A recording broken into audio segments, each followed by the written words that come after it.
ya jagat ya Dewa Bathara wasisaning Bathara jagat ya to ya. Wangune bocah iki pinter pertitis tenan bocah iki. Ngaturke bekti nang aku ya. Aku nalika semana aku iki cantrike Sang Hyang Manumayasa. Sang Hyang Manumayasa mengkono cantrik ana 3 siji Kakang Supalawa. Kaping pindho Kakang Widaksaka, kaping 3 aku Reksi Guritna. Gawe yang ya kuwi Manumayasa aku kene nitis marang Sih Traing Ngertawu. Sira Gatotkaca Bendaruk sira iku isih trah ngetok aku nitis marang jeneng sira.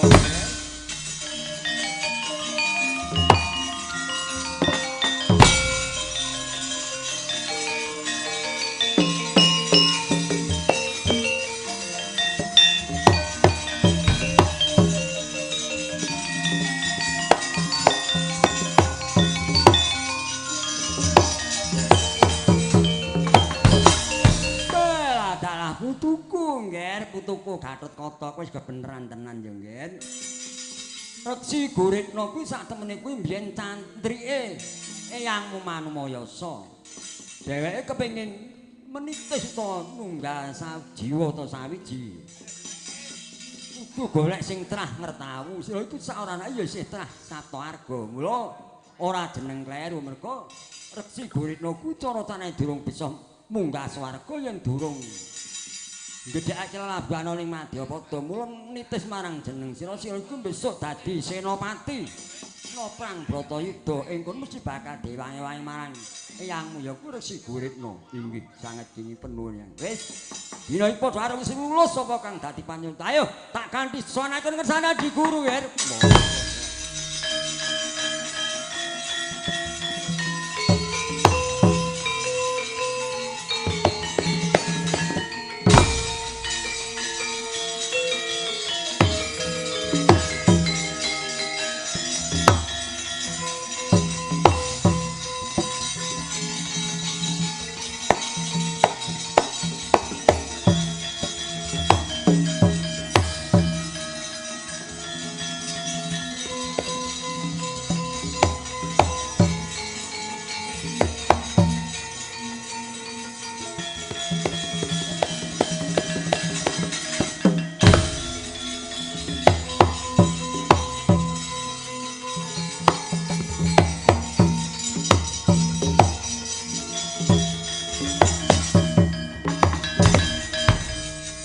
Kang kala tumingaprang tampa samya medali Letadetila tengko dan nyengkung mangun sangiti Bendang sangaji mije pola dalah putuku ngger putuku Gatotkaca kowe wis gedhe banget labuhamu kulup nalika 20 taun kang wis kapengkringga seprene kita isih udah jabang tetuka wis tau tate tak jedi tak dadakake jagoning dewa bisa ngarah matine Prabu Kala Pratana Pati Sekipu nalindra ngiring wesi kaping pindho sira yoga bisa ngasorake yudane Reksi Guritna ya nggih banget tarima kasih jeneng ulun kita nggonmu labol-labet marang jeneng ulun ulun wis tau tate ora ketang mung sak umure jagung jeneng kita bakal ndak dadakake ratu ning kayangan Sri Kandawara Binangun merga ulun wis duweni janji marang kita kabeh wong lamun duwe ujan dikal duwe janji nek ora diluari besok yen ana kanan mesti bakal ditagih marang pangerane mula mumpung jeneng isih paringi umur dosa tak kepyai dadi ratu ning Sri Kandawara Binangun nggih. Ayo nggak tak dandani ya.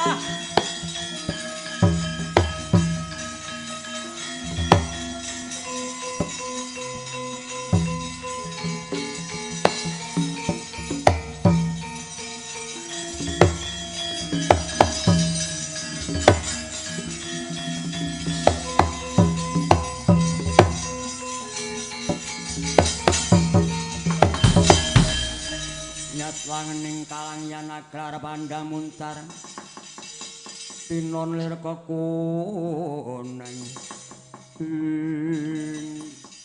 Ger Gatotkaca kula wonten timbal kadhawuh yang pun Bathara Guru jeneng kita wis tak ilan-ilan ndak kepiyake dadi ratu ana ing Selakanda Waribunangun jeneng ulun nggon nduweni pengenek-enek wis tak luari janjiku wis tak luari wis aja nganti ana manungsa utang marang sing gawe jagat aja nganti mutangake marang sipating manungsa kang duweni janji. Kula dina iki jeneng kita tak paringi jeneng ya kuwi Prabu Dewa Luar. Lan sira mapan ana Selakanda Waribunangun ngen ora kitampung sak umure jagung wis mapan dina